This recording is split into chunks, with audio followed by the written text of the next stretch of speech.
Hey guys, what's going on? Welcome to the Cross-Platform Podcast. I'm here with Kofi and Jonathan, if they'd like to introduce themselves.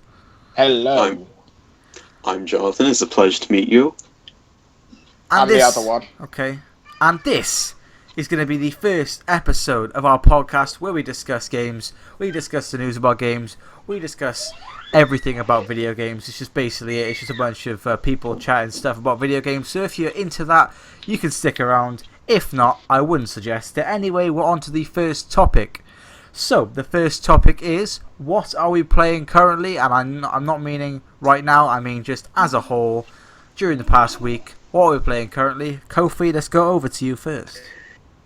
Alright then, let's start with Gundam Breaker 3. Ordered it from Japan last week.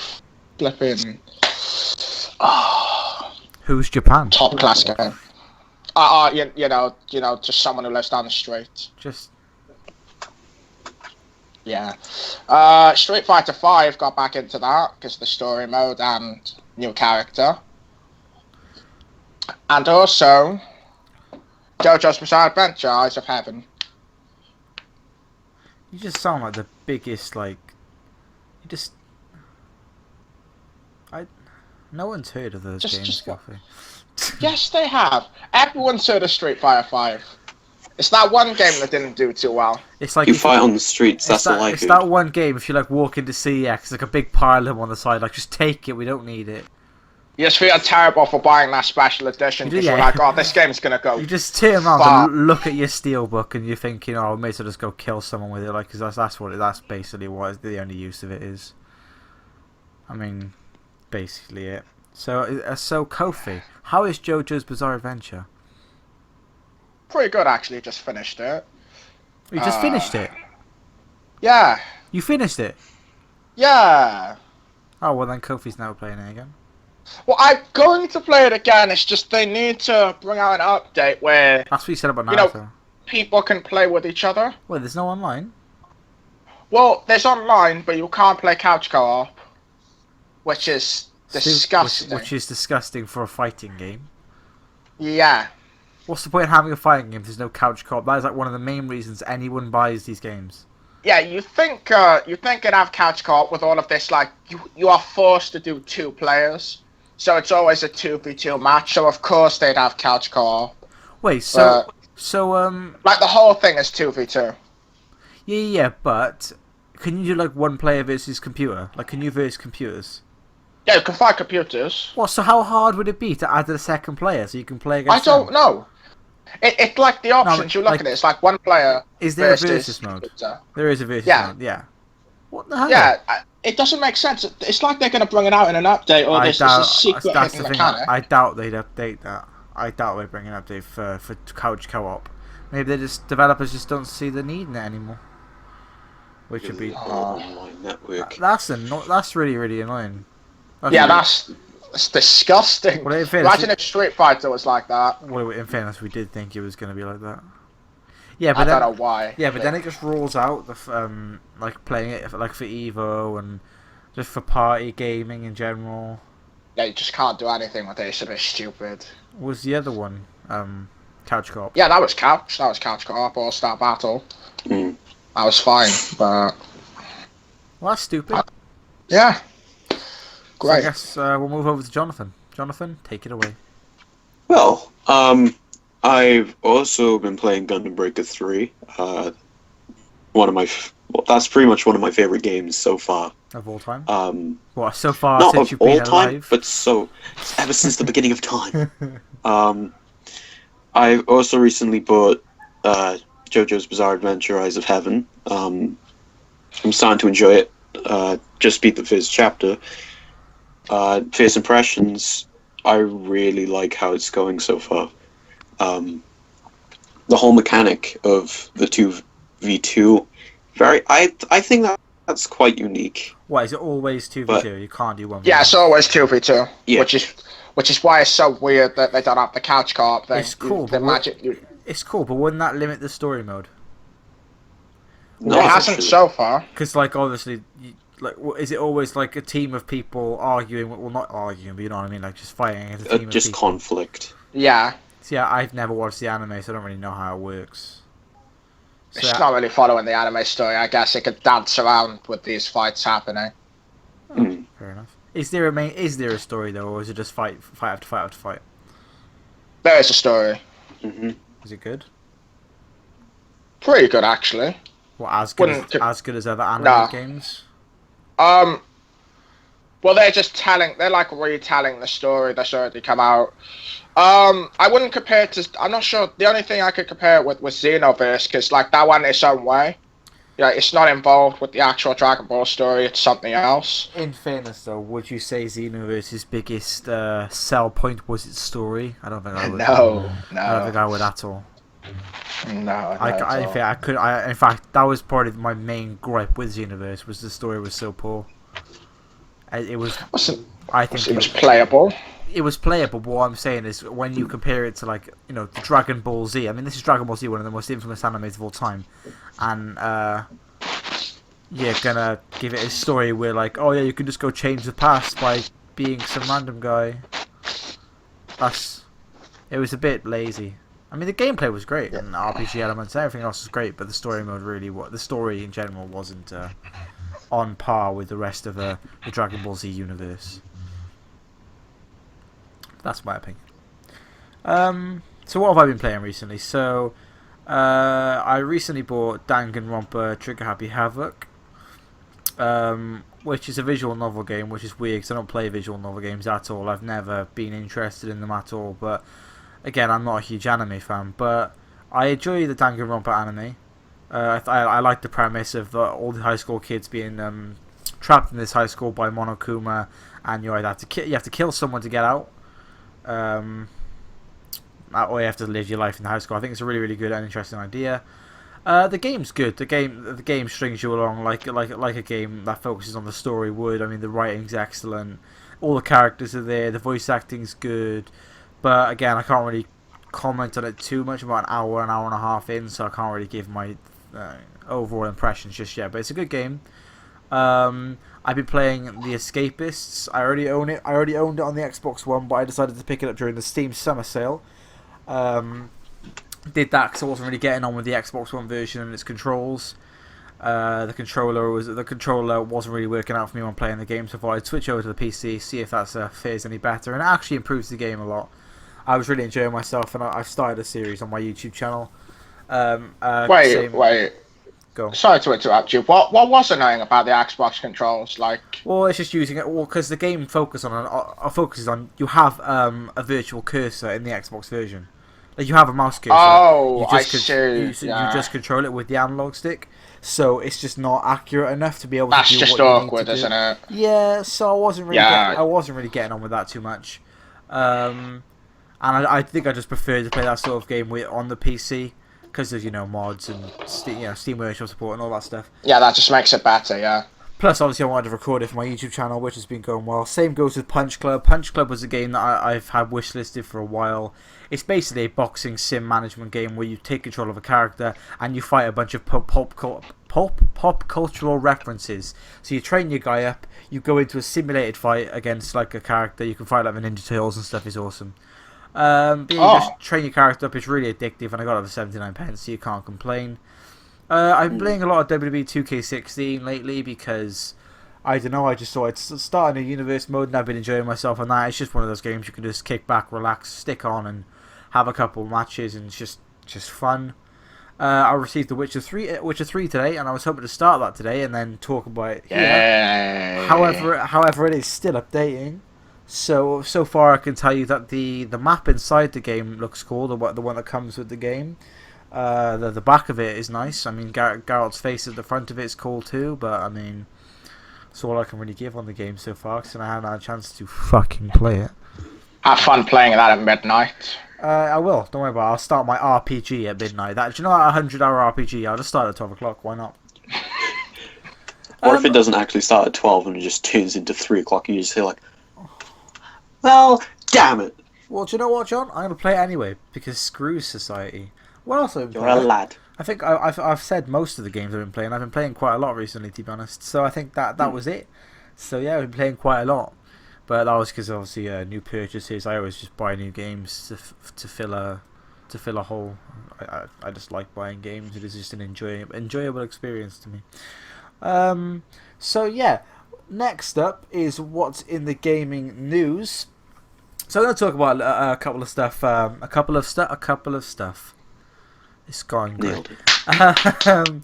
First episode. We're going to talk about a couple of things just in the news, just for gaming purposes, because who doesn't love a bit of news, and Keemstar and stuff. Anyway, so first thing I'm going to bring up is backwards compatibility as the first one. There's been a lot of things going around with backwards compatibility. PS4's getting the PS2 games in, Xbox One's getting the 360 games in. Do you think the PS4 benefit in sales if they brought PS3 games, not including PS Now, actual PS3 purchases to the PS4? Would you enjoy that, guys? Right. Yes. For me, this is. It depends how they do this. If they're just going to release them for full price, then no way. Like not for 30, 40 pound. Well, the way Xbox has done it, I think they're around maybe £10 per game, which is not too shabby. That's not bad. I can't complain about that. Like I would have been paying 30, 40 pound for that game. But now it's £10 on like this new console. I could play my new games and this one. And obviously, with the Xbox One as well, you can play the 360 physical games in the console, so you can put your physical 360 games in the console. Yeah, I actually really do like that because it snuck up on me. They've been releasing loads, like quite a few games that I didn't actually think would ever get there. Like Halo Reach, I didn't think Halo Reach would get it, but I did. And what? Red Dead Redemption's coming out as well, right? Yeah, I mean they've got a lot of games coming out for it. I mean, unpopular opinion, but I think this could be one of the things that really brings Xbox One back into the race because a lot of people enjoy right playing. Now it's not doing too good. Well, a lot of people enjoy playing older games, but even then, like it gives people a chance to play games they never got a chance to play on the 360 because a lot of people skip last generation. I mean, I don't have a last generation console at the moment because I sold my 360 to someone who needed a games console, so I thought I'll be the good person, have my 360, it's fine. My PS3 broke down, which is still up there, my dead PS3. I refuse to throw it out, it's too sad. But yeah, I have no last generation console, so this is perfect for me because they ported over Tekken Tag Tournament 2 on the Xbox One, so I can play that until the new one comes out. Next one I'm hoping for is Fight Night Champion because we haven't got a new boxing game. But it's good. I mean, it gives people a chance, those new gamers, to experience things that they wouldn't have last generation, which is always good in my opinion. I mean, I'm definitely not against it. I mean, John, you never had a PS3 or a 360. No, I haven't. So to experience these games would be really good for you, because you were playing Nintendo all last generation. So very much like I was just raised on Nintendo really until I bought a PS4, and I'm expanding my variety now, so I'm quite happy with the exactly. Especially if PS4 were to port PS3 games over. I doubt they'd do it because of their PS Now system. Because if they ported PS3 games over to the PS4, PS Now would literally become redundant. There would be no point in getting a PS Now. Are many people using PS Now? I think so. I mean, it's a good... It doesn't seem like it's dying. Oh, sorry to interrupt. No, it's fine. It's a good service. I mean, the only problem for me is I like to own my games. Yeah, that's... And see, if it was with PlayStation Plus, it's alright, but this is like a mass amount of games. You're paying for PlayStation Plus, and you're paying for this service, and this service is monthly. Yes, it's monthly. It's not expensive by any means. I just like to own my games. I like to, not even just physical copies, digital. I just like to know that I can play it whenever I want. So in a way, PS Now is kind of like a double-edged sword.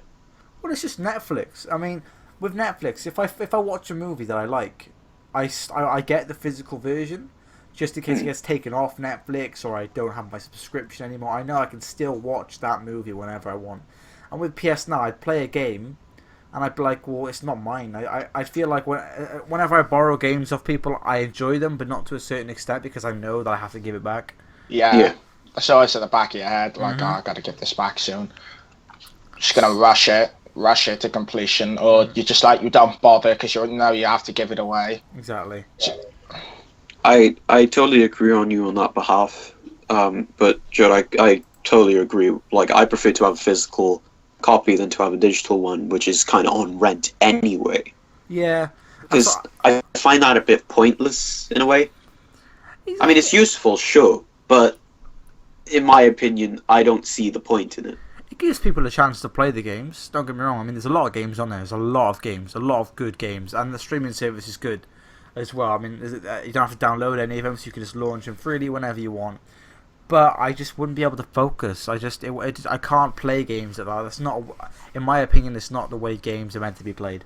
Not at all. No. Next bit of news we've got is going to be... I'm just going to have a brief talk on Overwatch because that's a new game that came out. Yeah, a lot of people are annoyed at Blizzard because of the lack of content in the game, which is understandable because the game released with to me, one game mode. It's just one big game mode. Like, you can't separate search for any of them. I know there's 3. This almost mission-like where you have to jump into the objective, take it, then you have to take the payload. But that is still like the 2, like capture and payload, which are just very, very basic missions. 2 fundamental things that should be in that type of game. And on top of that, there's no campaign mode to speak of. It is just this online game mode. And yeah, it's really cool we've got all of this like lore and backstory, but we're not going to learn anymore. We have to go out of our way to find that. That's not in the game at all. And like other people, I'm a person that bought it on launch. I paid full price for the game. And I just don't think I'm getting my full money's worth out of the game because of the lack of content. And it's all well and good saying they're going to keep supporting the game for years to come, but I'm sure a lot of people are content with what they've got now because, yeah, it's fun, the gameplay's fun, there's no arguing with that. And obviously there's a big competitive scene on the game, which I don't understand because the game's unbalanced. Yeah, that's... But I don't agree with the type of marketing thing that Blizzard has gone for, where we'll just release these animated movies and we're done with that, no more lore. No campaign mode to speak of, which is one of the reasons why a lot of games fail. Titanfall failed because it had no campaign mode. Star Wars Battlefront failed because it had no campaign mode. Developers need to release a single player, or if a multiplayer only game is released, they need to make sure that it has enough content to keep your player base happy, because Star Wars Battlefront didn't release with enough maps, didn't release with enough characters, not enough guns, not enough things, because a multiplayer game needs that extra added content to like replace the campaign. It needs loads and loads and loads of content, because online multiplayer gets boring. At least to me it does. Also, hopefully they don't try and like make this the norm and like burn it into people's heads that like, oh, it's always been fine that like there's a lack of content in our games, because I don't know, I could see it happening. So like, you imagine paying like £45 for promise of a good game. Well, that's what when you buy it. That's what we got with Street Fighter 5. I mean, Street Fighter 5 came out, they promised a good game, and yeah, it probably will end up being a phenomenal game. But when it launched, dude, I couldn't play it. I mean, I wanted to play my video game, and I couldn't play it. It entirely backfired, didn't it? Well, I couldn't play it. I was having fun on the online. Me and Kofi was searching for matches for upwards of half an hour, trying to play our game. Oh, that was the best thing ever. That's like an actual pain. We just dropped £55, $70 on this game, and we can't play it. And it should never ever be like that. Imagine if it were like, you go out and buy £100 Hoover, but it only turns on occasionally. And sometimes it just turns off in the middle of Hoover, and you gotta wait for half an hour for it to turn back on. But it's a really good Hoover. Don't get me wrong. Yeah, no, it sucks on everything you want. It will get better in the future. I mean, in the future it learns and it gets better, and it will stop turning off, and you'll be able to hoover your carpet. But until then, you're gonna have a dirty floor. So yeah, that'll be £75. Yeah. Why is it allowed for video? Imagine if it was a movie. You got the first 25 minutes of this movie, and the rest of the movie skips. But we'll update it so you can watch it in the future. That's not how it works. Why is it allowed for games, but it's not allowed for other products? Just because it seems like a cheap ploy, because they're making the consumers just pay more towards something that should have had the majority of that material and content within that game. It's as if developers think that games are stupid, which in a way I I can sort of see from where they're coming from, because they've released these trailers, these gameplay trailers of games, and everyone goes crazy from every E3 one. Really, it's just a big marketing stunt. It's a huge marketing stunt to get gamers to buy their products. It's like any other convention. It's a huge marketing stunt. They show these big trailers, get these fancy gameplay demos, just to get people to buy your games. And if all it takes is for them to show us this little trailer, about 1 minute, and then we're like, yep, that's cool, we'll just drop 60 quid on that. Job's a good one. Why wouldn't they keep releasing pieces of shit to us? Because at the end of the day... I know, because they can do it. Like... Why wouldn't they? I mean, they can just show us these cheap little trailers, and everyone goes crazy. I mean, look at the Battlefield 1. I am not being fooled by this stuff, but look at Battlefield 1. You know, the big song, Seven Nations Army, everyone knows that song. Comes on, World War 1, you've got these big explosions, and you've got the soldier coming out. It all looks amazing, don't get me wrong. That looks amazing. But you've got these people who have pre-ordered the game, pre-ordered special editions, the game's sold out, and you've got Battlefield, Dead Dice have already made the money. They're like, oh, we're swimming in it. All they have to do was release a short trailer, and that shouldn't be how it works. And then everyone gets screwed over, and they wonder where it all went wrong. That's why I don't really pre-order games anymore. I think the last game I pre-ordered was Overwatch, and that was a day before release. Because obviously, you know, it's a day before release, so it doesn't even count as pre-ordering. But I don't pre-order games anymore because I just people get screwed over. Simple. I mean, Kof, you bought Duke Nukem Forever on day one. You can. Shut up! Shut up! Leave me alone. Just don't talk about that. But what I was gonna say is, Battlefield. Have they been pumping out a game? Technical like difficulty. Dice, sorry. What's Dice. it? Sorry, you cut out. Oh, apologies. How many games have Dice been releasing? Like, have they been releasing a Battlefield game every year? I don't think so. It's been because we've got Battlefield 4, Battlefield 3, Hardline. Battlefield 3 came out in 2011. Yeah. And then Battlefield 4 came out late 2013. That's 2 years. Battlefield Hardline came out in 2015. So it has been every 2 years up until this point. Every 2 years, which is okay. That's fine. But now they're going to jump on the yearly release bandwagon. Plus, DICE working on Battlefront as well. We know how that went. I would talk about Call of Duty, but I forgot what the new one's called. So, Infinite Warfare. There we go. Yeah, it's just another cash grab. I mean, one day Infinite Warfare are going to put Infinite Warfare. The Call of Duty developers, Activision, Infinity Ward, whoever makes the games nowadays, they are going to put it out of the bag one year. They are going to make a phenomenal game because everyone's going to turn their nose up at Call of Duty, and then they're going to just get it all back. All the hype is going to come back, and I do sincerely think that. I think one year they're gonna release, you know, a really, really decent shooter. And I know a lot of people like the Call of Duty series. It's not for me. I'm not the one to hate on it because at the end of the day, it does a lot of things right, and that's all you can say. I mean, it does a lot of things right compared to other shooters. There's a reason that you've got like so many purchases every year it comes out. Call of Duty have influenced the first-person shooter market, and don't get me, again, it's not for me, but it's solid. It's a solid game. The maps are solid. The way the game works is solid. The leveling up system is solid. The shooting is solid. I mean, I've never complained, me personally. I mean, it's just a fun arcadey shoot. You run on and you shoot people, and the XP shows up, and everyone's happy. There's nothing wrong with Call of Duty in my opinion. I don't buy it because it's not my thing. It's not my thing. Yeah, it's not my taste. It's not your forte. Yeah, well, to run around and aimlessly shoot someone, that's not my taste at all. But, you know, again, like FIFA's not someone's taste. Like Uncharted might not be someone's taste. Not everyone likes every game, and that's what you come to expect. But this new Call of Duty, I'm quite annoyed at the fact that they're going to charge an extra like £20 for this Call of Duty 4 remaster game, but you have to buy it with Infinite Warfare. Yeah, that was like their biggest thing. Isn't it like £70? Yeah, but what I'm thinking is, when people buy this Infinite Warfare COD 4 pack, surely the multiplayer is going to be split into two halves. With half the people playing this COD 4 remaster and half the people playing Infinite Warfare. Or everyone's going to go to COD 4 or everyone's going to go to Infinite Warfare. It's not going to balance out, in my opinion. You're splitting the player base in half. So you're getting less players on each game, which is not healthy at all, because the game's going to die out quicker. So I don't really know what's going to go on with that. But it doesn't sound good. Last but not least with news, we've got the CSGO betting scandal. I'm not sure if you heard about this, John. I've told Kofi about it earlier. Oh, dear No. God. Alright, so Dear it's God. story time then, I guess, because Jonathan and a lot of you might not know. A lot of you? Please tell me the story, Dad. Well, a lot of you might not know about this. So I was going to go from the top. So, a smaller YouTuber, forgot what his name is. He's very small, 10,000 subscribers or less.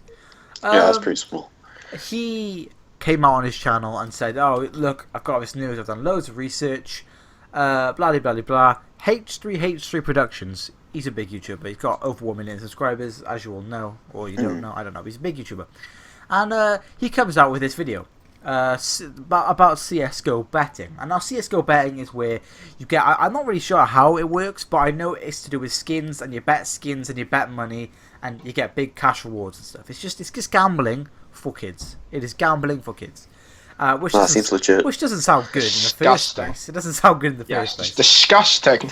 Seems legit, guys. I mean, but H3 Productions makes this video talking about this news, this research, and it goes along the lines, and basically it comes out that Pro Syndicate and Team Iron, two big Call of Duty and CS:GO betting YouTubers, they make videos where they earn they win big cash prizes, £13,000, £15,000, £20,000 in cash on these sites, and basically they never said they were affiliated with these sites or anything. They said, "Oh yeah, I found this new site called CS:GO betting. If you want to use it, no odds to me. Just the link is in the description." They've never once said they were affiliated with these sites, right? Ever. So they show themselves winning this big money, and then obviously everyone's going to watch their video with 3 million subscribers and think, maybe I can win £15,000 using this site. And there's been stories of 13-year-old kids losing $200 of their own life savings, and they're getting addicted to this gambling. And we all know that gambling is very, very addictive. All right, people can get addicted to gambling. Yeah. Like, it is so easy. I've known so many people. I know so many gambling addicts, whether it's someone's parents, you know, but it's very, very easy to get addicted to gambling, and coupled with a child's addictive personality, because again, kids get addicted. They get addicted to phone games, to video games, to eat. Microtransactions, etc. Yeah. Kids get addicted. It's what they do. It's just because they can't process things, and they just play and they have fun, and they don't have they don't know what they're doing at the end of the day. That's what. Also, another thing, like if it's their favorite YouTuber doing this. Yeah. They get thinking, oh, Syndicate can win 15 grand. Of course, I can do it. You know. So. Dad, let me borrow your credit card. I need to win. Well, you hear kids about Candy Crush spending loads of money, and it's just it doesn't work out. That's why gambling is not for kids. And H3 Productions comes out with this research, and it says that Team Iron and Pro Syndicate are in fact the owners and founders of CSGObetting.com. So what this means is they could have rigged all of this. They could have rigged them winning £15,000 of their. It's their own site at the end of the day. They can do whatever they want. They could have rigged them winning 15 grand, 13 grand, and then they post these videos saying, "Oh yeah, kids, if you want to go bet on this site, it's not. I'm not affiliated with it at all, obviously, because he's obviously not. He's not affiliated with it at all. Go to this website, and then it's just self-promotion, and also it's getting these kids to spend all their money." That is the most slimy scumbag thing to do. They haven't even... So for a start, it's illegal because they haven't said that they're affiliated with the site, which they clearly are. They are the owners of this site, right? Yeah. That is illegal, and it's just a really slimy, scummy thing to do at the end of the day. Whether illegal or not, it is just a despicable thing to do. And pretty much. It's come down to T. Martin has actually disabled all comments on his videos, disabled all the likes and dislike bar. You can't like or dislike the video anymore. And he's actually removed all of the CS:GO betting videos from his channel. So basically, he shit himself. That's what happened. Pro Syndicate hasn't done that, and he has about 1 million dislikes on all of his videos. Everyone's just spamming him, scammer, you're a cunt, whatever. Nice, lovely people. Yeah. So that's what they're saying, and so H3 just basically makes this video, and now it's gone everywhere. Everyone knows about it. These guys are never ever going to recover from that. But more importantly, it just shows that, like, coupled with this and all the things that are going on YouTube right now, I know this isn't gaming, but they're all gaming related. Yeah. Coupled with all the things going on YouTube, there is some bad people in this world. I mean, especially on YouTube, there is. It makes you think how much more corrupt everything is. That was going on behind the scenes and no one knew about it, and no one would have known about it if it wasn't for this small YouTuber. No one would have ever known about it, and they would have carried on, and Syndicate and Team Martin would have carried on living in their mansions with the tens of thousands of pounds coming in every day from the CS:GO betting site. With they're just making gambling addicts as they go along. Don't even care whose lives they're destroying. They just give no shits, and yeah, they would have got away with it. And a couple with this and the Keemstar thing where, you know, he's just been accusing everyone, making all people cry on stream, just being an overall bad person. We all know what Keemstar is. That, and then everyone getting hacked, including Boogie298 getting his channel deleted, and then everyone abusing Pyrocynical. It just... I don't understand how it got to this. With all this YouTube drama stuff, why is everyone trying to leak everyone's privacy details and everyone's trying to get each other hurt? Have we not learned as a species over this time? I mean, look at Christina Grimmie, for instance. She was a singer on YouTube. She went on The Voice. She was quite a good singer. She wasn't the most liked of YouTubers, but that's just how it goes. And she got shot by a crazy weird guy.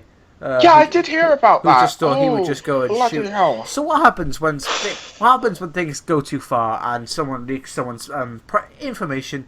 You know, go to that house, and then someone goes to the house and does something they regret, and they kill someone or they hurt someone. They hurt someone's family. How far does it have to go before we realise we need to stop all this? Not only that, if this carries on, I mean, what is the future of YouTube? I mean, the site could get shut down. Anything could happen because people are abusing their rights at the moment. People are definitely abusing their freedom of speech. Yeah, 100%.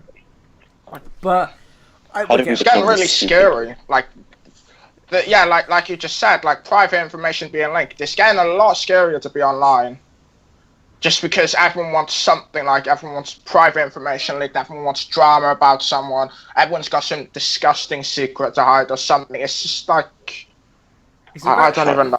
How have we just become so stupid and arrogant with what we're doing? Like, it's bad enough that people are just, you know, ruining other people's lives, but it's even worse knowing that like people are gonna get like killed, like going to that extreme to another extreme. That is just not. I don't know. I can't even wrap my head around what these people are doing. I know that it's unfathomable. You just can't.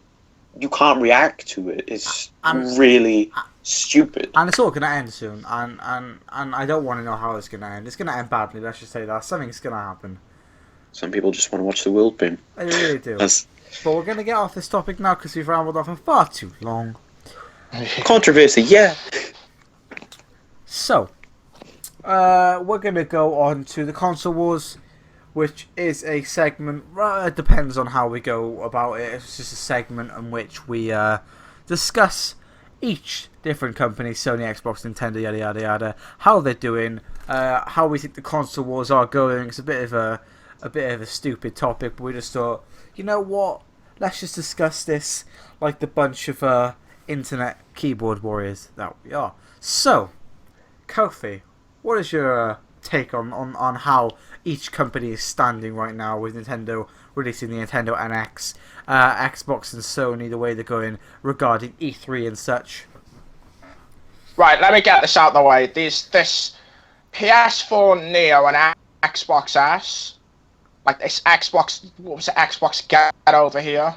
The Xbox, Xbox Scorpio, yeah. I don't like this at all. Like, this is not a good idea, and the fact that the console I've purchased, like the Xbox One and the PS4 that we have, like it came out in 2013, it's now obsolete. Like, well, don't get me wrong. Yeah, I know the developers are saying that our consoles aren't obsolete. I get that, and I know that in the previous generations they obviously released the PS3 Slim and the Xbox Elite, which did run better. Yeah. Because they had a bigger hard drive. There was, but what I'm saying is, because these consoles are capable of, they're talking about this Xbox being, as powerful as an Elite PC, and all of this stuff. It makes you think, whilst they won't forget about the original PS4 and Xbox One. To some extent, it just makes you feel like, why do we even support these developers from day one if they're just gonna do that? Yeah, like why now? Yeah. Like they just it didn't. Okay, 3 years is not. I know a lot can happen in years, but that is not big enough of a gap to like. To warrant like some complete hardware change where they can launch in 4K now. I literally bought both consoles. I bought both consoles because I wanted to support both of them. Sorry to interrupt, Sorry. but can we just talk about like the 4000K HD? Oh, that's for good casual. Nah, not even casual. Just hardcore gamers. It's just they're like, why can they just not enjoy the game as it is? Like PS4, Xbox One. I don't see how that's going to help. To be honest. Don't get me wrong. Whilst I agree that the consoles, I think, do need the hardware. No, this is my overall opinion. The consoles that were launched shouldn't have been launched in the state they were in. They shouldn't have launched with the specs that they had. Mm. The PS4 and Xbox One don't have the required storage space that they need. The games already stuttered when they released. I mean, they knew that these games weren't going to hold up for years and years and years and years. I mean, Uncharted 4, my PS4 sounds like it's about to take off when it plays Uncharted 4. I'm always scared for my PS4 because that just. It's very annoying because they're going to release this new PS4K and then on the box it's going to read, best played on the PS4K, and they're going to see all those YouTube videos where like the game runs in 60 FPS and then we're playing it with 15 FPS and it's like playing a Microsoft PowerPoint. And then you're going to be like, oh, well, shit. You could just imagine the flowing water in your version. Yeah, and then it's going to make your version look like a piece of shit. And then you're going to feel like you're playing on a last generation console, which you are not. You bought the console in 2013. I bought both the consoles, being the console gamer that I am. I bought both the consoles. And Kof, you did as well. Yes. You have, and obviously, Jonathan, you have the PS4 just recently. Yes. I bought both the consoles.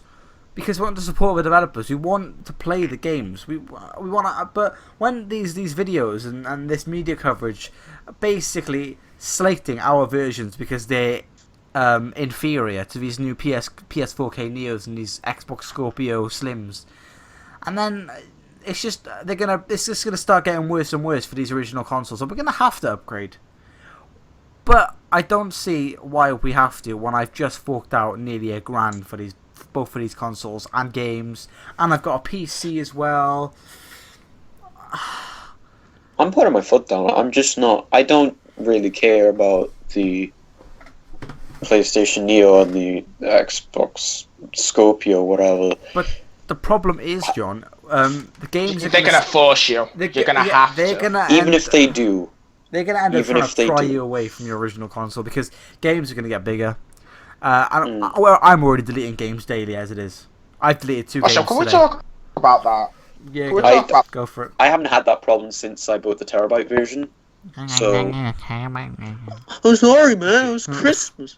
Right, I don't want to stray away from like the consoles and the actual like companies, but like you said, Joe, you paid $1,000 for your console, and now a better version is being released for £200. And then like that's just you just look at yourself and you think, well, why did I support you from day one? Why did I bother spending all that money? I've got 20 PS4 games behind me that have equated to a lot of money, and I've got the PS4 and the Xbox with the Kinect and all this shit. And I've got 2 Xbox One controllers. I've spent money on the store. I've got a PS Vita. I supported Sony by buying a PS Vita, even though that's fucking dying. Sorry for my language. I've got to stop. Donald Duck. But I mean, you're just angry. You support these developers and they just don't care because it's just it does anger me a lot. It does. They don't care about what the consumer wants. They just care about business and business entirely. Whatever happened to consumer loyalty? At the end of the day, we're the ones that launched the consoles. We're the ones that bought the consoles because we believed in them. And they've just gone and said, oh yeah, shit, sorry, do you know that console you've got in the corner? Yeah, we'll just bring out a new one for those other people that didn't bother buying it at launch because they didn't believe in us. Customer's always right. And then all those people that held off on buying these next gen consoles are gonna have a superior console to us because they didn't buy it at launch. It's pretty ironic. It is very ironic, John, because they didn't buy it at launch, because they thought, these new consoles suck. I don't want these. Inner stinginess intensifies. I mean, I bought the Kinect version. I don't like the Kinect. Yeah. What happened? No, let's go back to that as well. They said they would support that. They said that was going far. That was going up. Now you can't even get an Xbox with a Kinect anymore. They're not doing that, are they? Nope. No. No. What happened? They totally scrapped it. They totally said, scrapped it. No. You can't even get an Xbox without Kinect. That's not going to be a thing. You need to watch man you up sleep. and just keep the Kinect. No, that's not the case anymore. They don't give a crap about the Kinect. Whatever it has now, that's what it's staying with. And at the end of the day, the Kinect wasn't bad. I'm not saying the Kinect's bad at all. It worked as a camera, which is important for some games. It worked as a voice activator. I say Xbox on and Xbox go to all the time. Sometimes I don't even bother putting batteries in my Xbox controller. Batteries, I don't understand why it still uses batteries in this day and age. Anyway, I don't even put batteries in my Xbox controller if I'm just watching Netflix. I just, Xbox go to Netflix. It all works. It all works. It's not if it doesn't work. But Xbox gave up like that because they had all these people on YouTube like, oh my god, the Xbox Kinect, the Xbox original didn't work, and there's these really bad games coming out for the Kinect. And so they thought, well, screw it, we'll just give up on that. Even though you spent £500 to get the version with the Xbox One and the Kinect, we'll just give that up. It's okay. God damn it. It pisses everyone off. Like, I don't know what happened. it's a stupid move. They tried to do something bold, but it didn't really work out. Scrapped it, screwed so many people, so many consumers for that matter, because they were like, the Xbox Kinect's going to be scrapped, and you just wasted £250. I know it's really cool that back before it was released, the fans had this say with they didn't like this, you buy it once, that's it, it's on your Xbox, no one else can have it, you have to pay to get it use it on other consoles, no. That was cool. For a person that tends to rely on pre-owned games a lot, obviously you don't have the money to buy everything brand new. No. That was bullshit. But it was a really shoddy move. That was bad, but then the players spoke up and they said, no, we're not, we don't like that, we don't want that, so they changed their mind. But then the Kinect, they brought out the Kinect and they said, no, we're not gonna do that, that's not gonna be separate with the console, we're gonna be constantly supporting that. They dropped it within a year. There's no more talk of the Kinect, there's no more anything, I don't. They dropped it like a ton of bricks. Alright guys, with that we're going to take a short little break. We're back now once everyone's got their bearings, got a drink, gone to the toilet, whatever, because we're in for the long haul. So yeah, if you're enjoying, guys, make sure to hit a follow button. Hit a follow button. No, I would hit the follow button. Yeah, we'll be back in 5 or in an instant. But we'll be back in yeah. Let's just go with that one. Yeah. Just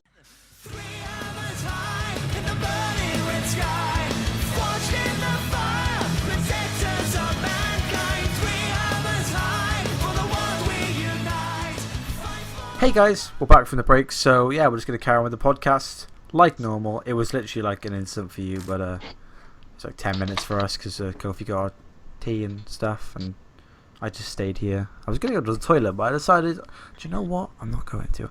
Anyway, hold it in. So, the next topic of discussion is going to be Mighty Number 9. Jonathan requested this in the break, so I thought, why don't we just go straight into it? Because we all know how much of a great experience Mighty Number 9 has been for all the players and all of those lonely anime fans on prom night. So, John, take it away with Mighty Number 9. Oh, I'm gonna have a field day with this. Okay, so this Mighty Number 9 was a part of three things, the trifecta of these quote-unquote great games. So, Shovel Knight by Yacht Club Games was a masterpiece in my opinion. I enjoyed playing it. Shantae, we've just got some new gameplay for it. We got a new trailer. That looks really good. And the most expensive one. Good right now. The most expensive one. Hey! Yeah, it was. But Mighty number 9. I like Kickstarter because of like the specific things that have come out of it. Mighty number 9 has changed the history of it, and now everyone's gonna have the assumption that Kickstarter is probably the worst thing that anyone could back. In You know, fairness, right? I mean, Kickstarter, it's while it's good, the amount of games that have actually gone through Kickstarter and failed is unbelievable. Like, there has not been very many games to come out of Kickstarter that have been good. I mean, there's been Pillars of Eternity, Shovel Knight, Shantae, and now Mighty number 9 has come out. I think they have released a demo for Bloodstained, Oh yeah, that's and they have released Castlevania. a new trailer for Ukulele, which looks really, really good. Alright, so you guys were saying... Yeah. Okay, so you guys were like, oh yeah, Ukulele, I mean, it just looks a bit... I'm not going to get it, I don't really like it. But guys, Ukulele looks amazing. No, it's okay, I don't really want it, you know what I'm saying? And now you're like, oh yeah, Ukulele's the best game ever. What's the deal, guys? The reason why I was like that was because I was a bit touchy with the concept of it, because it just was like, okay, it's just rehash Banjo-Kazooie, whatever. Hell yes, But- we cash Banjo-Kazooie. That's what everyone wants. I know, but hear me out, man. Since when I saw the new trailer, I was just awestruck because it's so vibrant, and that's like the type of world to be immersed in. Like, for me as a gamer, I just want to be immersed in the whole game through and through. Main example, Xenoblade Chronicles. That was a complete immersive journey through and through. I loved everything about it. But no, going back to the subject, that flopped. Like, Mighty Number 9 flopped so hard. I'm just... Really cool. I'm sorry. That great sound effect, man. Don't worry about it. But no, so what do we get out of it? What do the backers get? A fucking... A gold skin. A glittery gold skin. Oh, dear God. I just... They got some 4 crap. years it was delayed, first of all. 4 years. And for what? No one knows. No one. It's just a broken game. It's even more broken than Sonic Boom. I just don't understand how years of experience making Mega Man games, a $4 million budget, and how many years? 4 or 5 years to make it? To be fair, Inafune was the artist and not the actual... Yeah, but if you're going to take on a project like that, and you're going to ask for like this amount of money, you should be confident in your skills to make a decent Mega Man game to please your fans. There is no excuse for... I mean, yes, he's an artist, but if he felt confident in his abilities... Yeah, he shouldn't have said anything. I mean, he shouldn't have hyped it up. I mean, they had the best composer, who also composed a bit of Shovel Knight as well, and all the other Mega Man games, and that's the forgettable soundtrack. That's like the first thing I heard, and I was like flabbergasted. Oh, they're the best of everything. There was no way it could have gone wrong, and it did. Right, here's something that they clearly. Well, this is probably going to be discussed in like a few minutes ahead, but there was this big promise they were going to release it for every console. And it's been delayed for all the other consoles indefinitely. If you there was a blog that someone sent someone said to the chat. I don't remember which one of you it was, but I don't like the end excuse came to. It's really hard. Okay, just give me a break. It's just insult to injury. Which is like, I don't care how hard it was. It's better than nothing, he says. It starts off with it's better than nothing, and then it got to it's really hard. Okay, it hurt me to make this game. I'd care if fans didn't give him $4 million. What angers me the most is that they knew it was going to be crap, and decided to make a Chinese knockoff of Mega Man Legends called Red Ash. Literally, a Chinese company paid for that game or whatever it is to be like a reality. So we're getting something that is just basically a Chinese knockoff of Mega Man Legends because Capcom cancelled Mega Man Legends 3. Great choice. Capcom is a very, very bad company in my opinion. They Like, don't... I don't even know anymore if it was even Capcom's fault for like some of these reboots and such. It really was. Yeah. Like, I'm skeptical now. Because what if Inufune was like, oh, let's not make a gritty reboot of Mega Man X? Because I was really looking forward to that. Because it used the Metroid Prime sort of design. And I think it was going to be made by Team Ninja as well. Team Ninja? I believe so. Oh no. So there was going to be a gritty reboot of Mega Man X. There was Mega Man Universe. That didn't come, like, at all.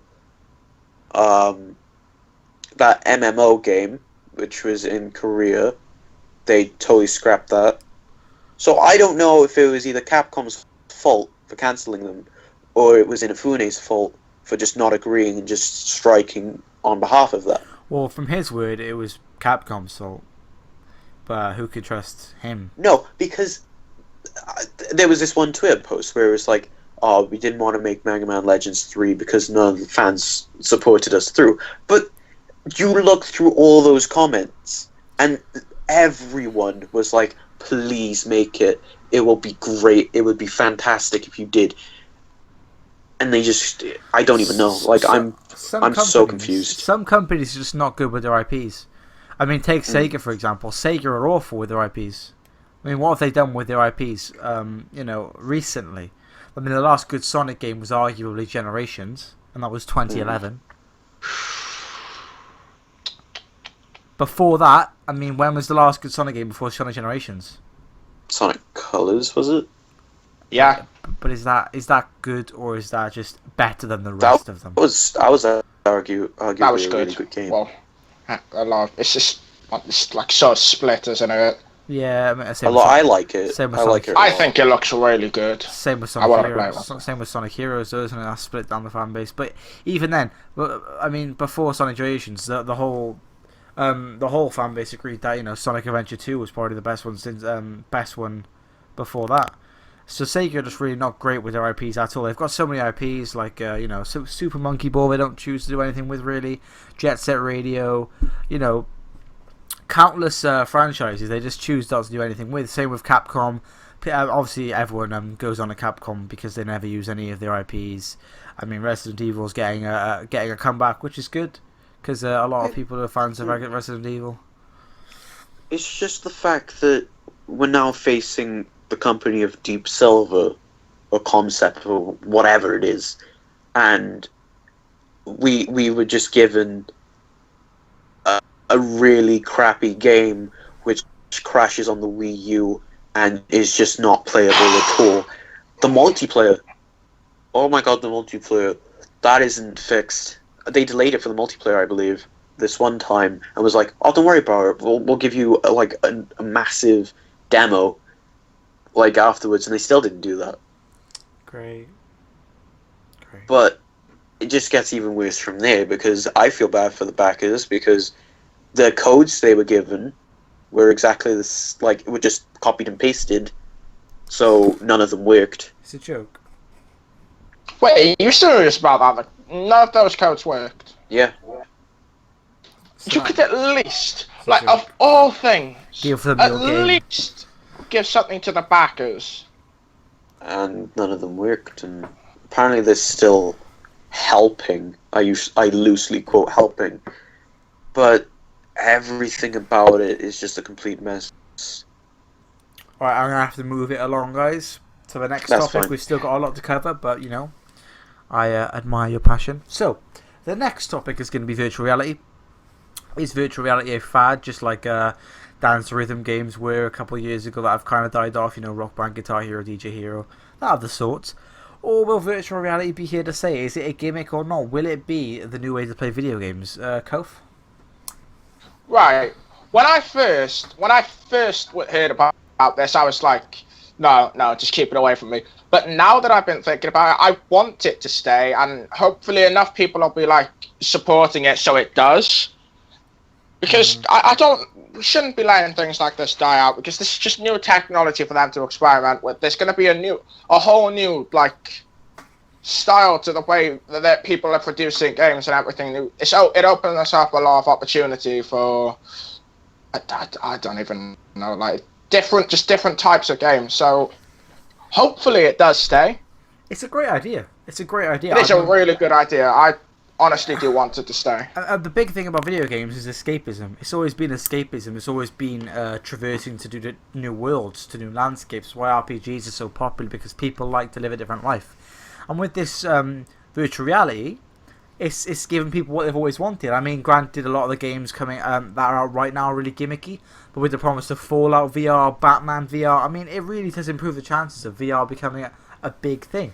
I mean, when the price drops and it's more accessible to other users, then we'll really see the big change in whether it'll stay. Yeah, that's what I'm gonna say. But, the price. But VR is promising. It looks good. The controllers can be worked on, in my opinion. I don't think people would want to sit there and play a full game with those controllers. That's my opinion.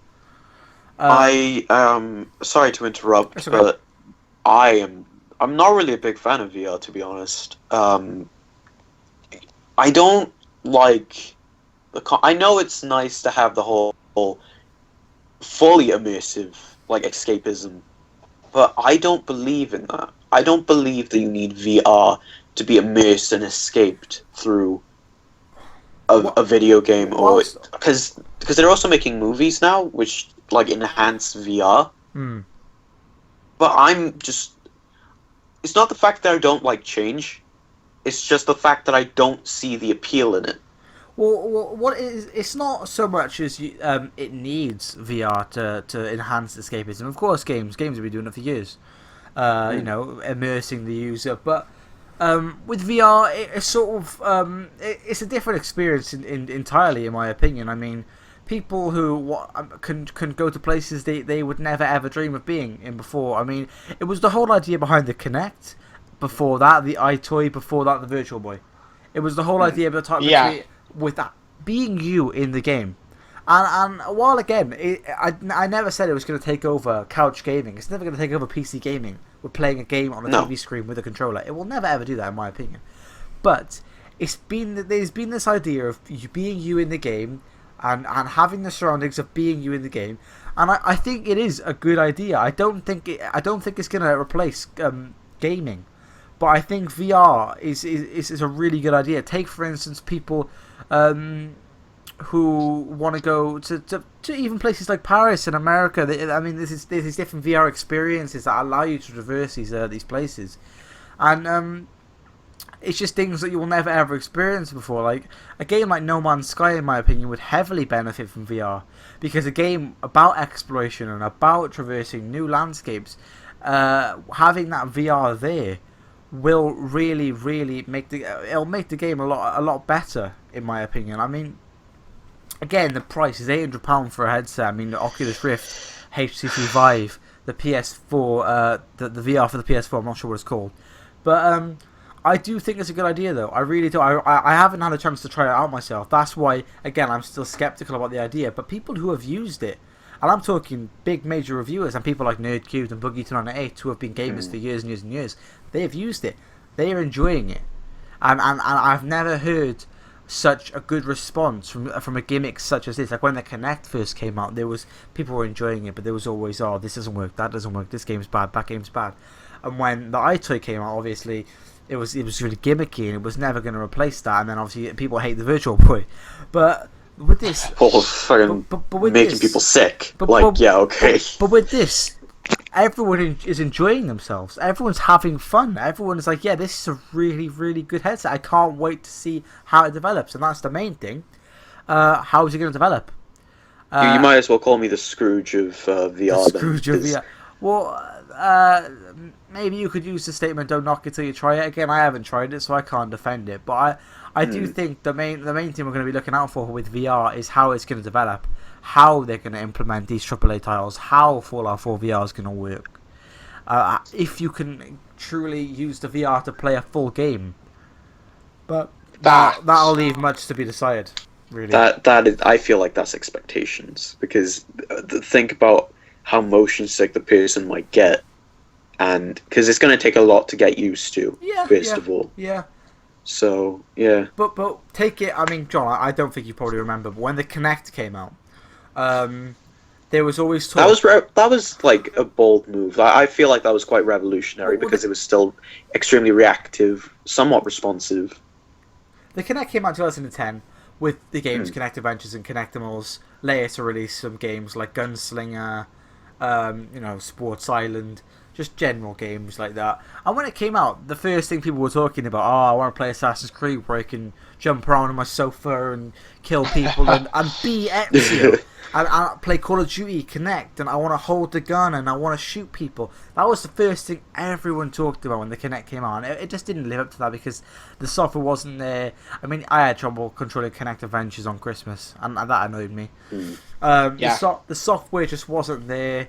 And then this new Kinect came out for the Xbox, and the only thing they brought out was Xbox Fitness. They quickly gave up because it just didn't work.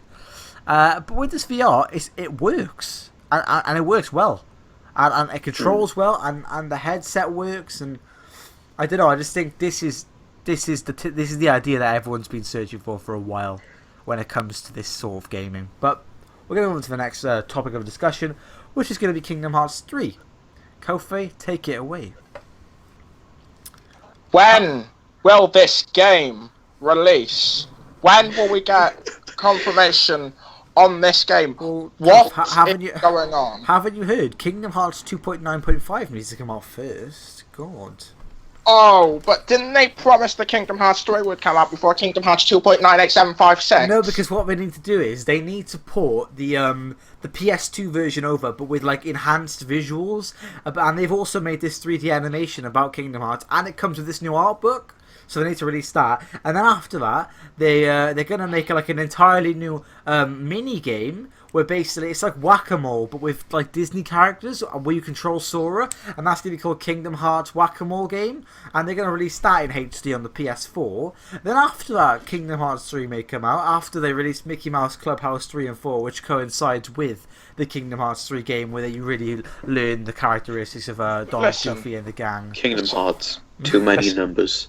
I'm not going to act like, oh yeah, the story's so deep and complicated, because I know it. I don't. I know what they've given me. I don't know this backstory of a backstory of whoever possessing the body of Tim to become young again and get Kingdom Hearts. Just give me the new game, please. To be honest, right, I went into Kingdom Hearts 2 and I played the first 10 hours before I lost all my save. Yes, I need to go back to it, I do know that. But when I played it, I wasn't confused. I was just enjoying myself. I was enjoying. Yeah, I was enjoying myself. I was enjoying playing an RPG where I could just be standing next to Mushu and stuff, and it was just a fun time. I just want that fun time now, so I can play it on my PS4. And Square Enix, they're scaring me a little bit because I'm gonna wake up one morning and be like, oh yeah, sorry, we lost funding. Kingdom Hearts 3 has been cancelled. I'm gonna cry. I'm gonna die inside because I There's so much, give you all a hug. Well, there's so much hate for Kingdom Hearts on the internet. There's so much hate. And imagine you being Square Enix, you're thinking, oh, maybe we've made a really bad mistake here. What if no one really wants Kingdom Hearts? Because everyone's like, oh yeah, I mean, we don't like the fact there's an RPG with Disney characters. We don't like the fact that the RPG sucks compared to Final Fantasy. We don't like this because it's overrated and everyone's got their nostalgia goggles on. I don't care if I've got my fucking nostalgia goggles on. I want my goofy RPG. I want my Donald Duck to beat up a bunch of flipping heartless. No, it's just with this game also. The big part of Kingdom Hearts 2 for me was playing. Yes, it did give me nostalgia with Mulan and The Lion King and stuff. But with this Kingdom Hearts 3, I'm worried about what universes they're going to include because obviously they're not repeating any universes. I just hope that it's executed well. I'm hoping that I don't wake up one morning to an IGN review giving it a 4.3 because the campaign doesn't work and every time they try and load it up, Goofy laughs in their face and the Xbox like the breaks and stuff.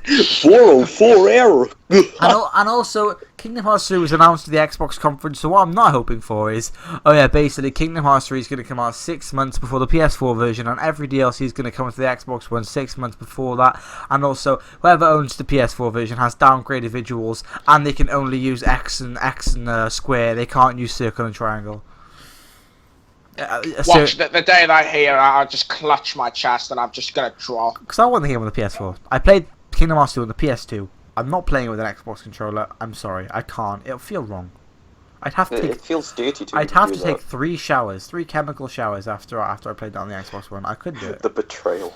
Yeah, it really is. But okay, so I think the last topic of discussion to wrap up what has been an interesting one for us both, for us all. I'm not sure who I didn't count, so you can fight between I see how it is. No, well, I'm not sure who I didn't count in that, so you can fight between you to see who was actually here and who isn't.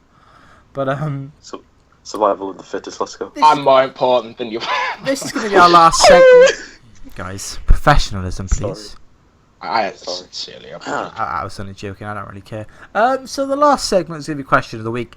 This is a segment where you guys give us a question, we answer it, and you give us your answers, and it's all a big fun time, but considering we haven't done a podcast before, so you don't know what question of the week is, we're going to supply ourselves a question. Again, if this doesn't get listened to and no one gives us a question, we'll do the same thing next week. No one's stopping us from doing question of the week, so yeah, you can sleep well at night. So, question of the week. If you had to choose one game world to live in, what would it be and why? Over to you, Kofi. It has to be Pokemon. Like, right. I'm picking Pokemon because this is fair opportunities for everyone. Like, you're not going to be suffering in that place. You're not going to be worse than someone because you're not this. It's true. Like, you can either choose to train Pokemon. You don't have to. No one's forcing you. I mean, yeah. It is completely even opportunity, and you're not going to be like, you're going to suffer because you're not this, or you're not going to suffer because it's not like that. You just, the only problem is whatever you want to do. The only problem is like, what if you're like traveling to school and then like you just get attacked by like a seagull or something, but it's actually Charizard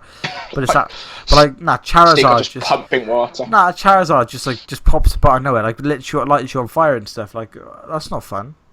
You'd have to have a It's the only worry. I think you'd have to have a Pokemon on you at all times, wouldn't you? Really, to really live a life. Yeah. No, or otherwise you'll have like someone screaming at you like, "I have Pokemon!" Yeah. It's like, okay. Literally. But that's a good answer, John. There's so many worlds I would want to be in, Pokemon being one of them. But if I would have to pick, I would definitely choose the Xenoblade Chronicles universe. Because, first of all... Sorry, Joe, you asked a question. I was just going to say, and why is that? First of all, you're running on 2 gods. Like, 2 giants. Like... Dude! That is, like, the best thing, like, ever. Like, living... Because you could be living on a Shin, or whatever. Colony 6. Yes! But it's not only that, but the world is so expansive. There is a variety of areas that you could travel to. And I would love to be in some of those environments. There's no 2 ways about it. I know I did explain Xenoblade Chronicles previously, but I gotta give credit where credit's due. I would want to be in that world. Yeah, there might be Mechon, but that's besides the point. The world is so expansive and beautiful, I would want to live in there in a heartbeat. See, this is a tough one for me, because Pokemon is probably the best choice, because you get animals in balls and stuff. But on the other hand, there's other cool universes I'd like to live in, but I just don't want to die. Yeah, like, I would have said, like, oh yeah, Dark Souls, but... No, that's scary as shit. Why would you want to live like that? I wouldn't want to live like that. But then I could say like Mortal Kombat, because that's awesome as shit. But like, you just have Quan Chi like just teleporting your house, like grabbing your mum by the neck and just like snapping her spine, like, oh yeah, just because I'm Quan Chi. I'm like, what? You can't do that. So I mean, I already have an answer for this one because it's so tough. Again, I'd probably just nick Kofi's answer and say Pokemon, because that's the only game universe where you're really safe. I mean, in Xenoblade, John, that is scary. That is some scary stuff. I hope you're ready. I hope you're buckled up for the ride. Like, I face death head on. Forget it. Yeah. What if you're like chilling at home and then flipping, I don't know, Metal Face flies through your house and just screams at you and blows everything off? Alright, I'd be like, Oh, that's pretty neat. I choose FIFA. I want to live in the FIFA world. Can I live in the Marios? Well, I mean, you could. I don't really know what kind of life they live down there, to be honest with you. Let's just say Like, they're taking a lot of mushrooms. Like, what? No, I'm serious. Hey. What is living in the Super Mario Brothers universe? Where is everyone else? Like, what do you do? Are you just a They block? just sit around. They're just like, oh yeah, whatever. Yeah, but We're just- you live on a 2D plane. Sometimes 3D. Sometimes. Only a cage. But even Yeah, then, but you That's just when the sat. budget's you starting sat there. point. Actually, no. Okay, if we're going, I know I don't want to like jump out of it, but I don't want to jump out the video game section. But come on, we'd all love to live in a place where real steel was actually a thing. yeah. I mean, Real Steel was technically a game, so that's now my choice. Thank you very much, and good night. Real Follow Steel is Coach, you definitely did it. my choice. I mean, come on. Even if I didn't own a big robot, I would literally follow robots around all the time. It's like, just like I've always said, that is the one thing that I want to be real in the future. Big fighting robots. That is the coolest thing. We could have said a lot of other video game worlds, like Animal Crossing. Why would you want to live in the Animal I find that Crossing world? extremely awkward. That is depressing. Do you know how depressing Animal Crossing really is? Like, people are saying, yeah, it's all cheerful and stuff. I sat there on my own and started playing Animal Crossing. I was walking around this village, and there's nothing to do. I was bored. I was bored to tears. I turned it off and came back the next day, and then I pulled up the weeds, and then that was it. And then I came out the next day, and I was like, how are people getting addicted to this? Just tell me that, because I wasn't. I was bored. Because some people just strive to have the best town, even though it's called like I'm gonna live in Poopville. I'm gonna live in brain training. Dr. Kawashima's brain training. Answer these questions. No. I'd cry. I It's did. just like, you didn't get 2 plus 2 they right. should have- What are you, stupid? They should have Dr. Kawashima's brain training, but with him shouting all the questions at you. At the top of his voice, just Just putting screaming. the pressure on. Just screaming the questions to you, like, and then he screams your mental age, and then he starts laughing at you afterwards. No matter what you do. No, this one, if you get like the correct mental, you're just like, oh, well done. Anyway, guys, that's all we got time for. So if you enjoyed the podcast, give it a follow. Follow my YouTube channel at youtube.com/user/JW. Got some good content over there. But other than that, guys, we'll see you next week. Bye bye for now.